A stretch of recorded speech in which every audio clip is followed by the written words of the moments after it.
Speaker, Professor Julius Ihonvbere, representing the good people of Owan Federal Constituency, Edo State. You see, we do not really place value on education in Nigeria.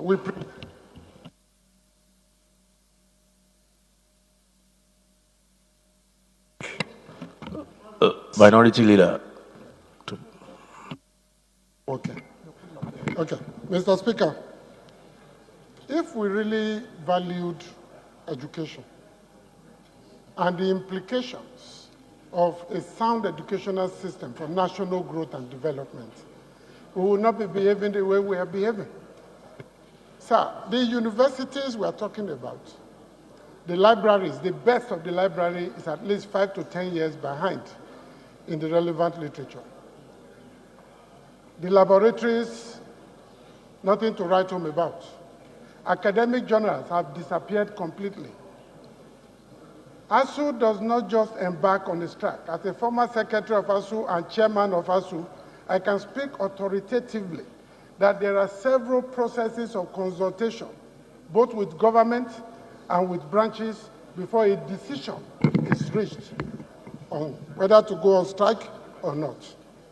And I believe that before ASUU took this decision, there are 3 outstanding agreements signed by the federal government and not implemented. I mean, what do we want the union to do? So I think this is a great opportunity for this House, probably working with the Senate, to come up with a clear strategy on how to engage the federal government to live up to its own agreements. That is the problem. There is no other thing. The teachers are ready to perform their duties. The students, I believe, are also ready to go to school. But if we imagine the consequences of a disrupted academic calendar, we will better appreciate why this strike must not be allowed, to begin, much less continue.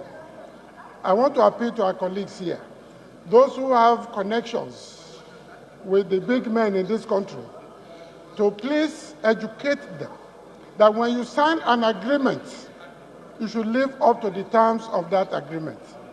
ASUU is doing the right thing in calling a strike, but mainly to call the attention of Nigerians to what the federal government is doing.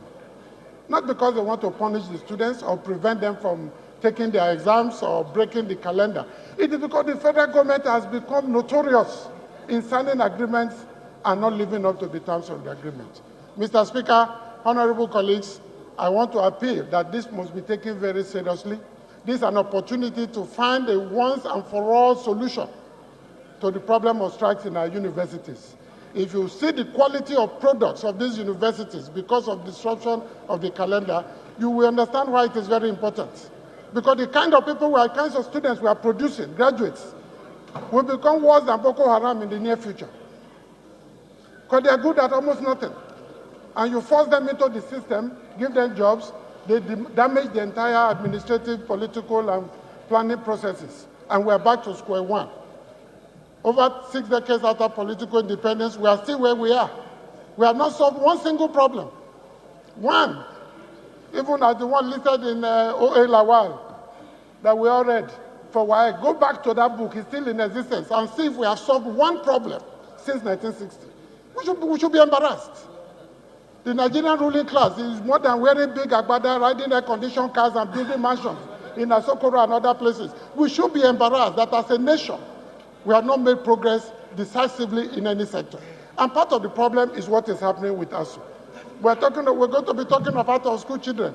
You have governors with convoys of 20 cars, 30 cars. They are spending money to hire thugs, but they can't even build schools for their children. They can't feed the children once a day. What are we talking about as a people? Let's take ourselves more seriously, take our country more seriously, and do the right thing at the right time to save the future. Thank you very much, Mr. Speaker, for this opportunity.